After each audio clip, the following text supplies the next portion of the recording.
Shallow values produces empty victories. Ang lalim, no? Pero totoo yun.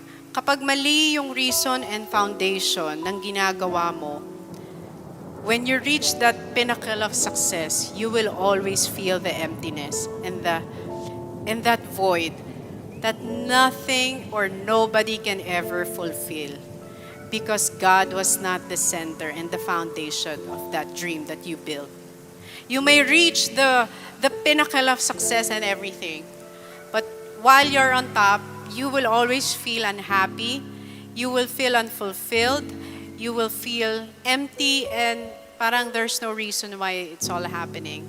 Maybe that's why may mga cases ng suicide, no? Yung mga Hollywood celebrities. So, I guess that's just it. Na-realize ko in my 20 years in the business that if God is not the foundation of what you're doing right now, then everything will feel empty.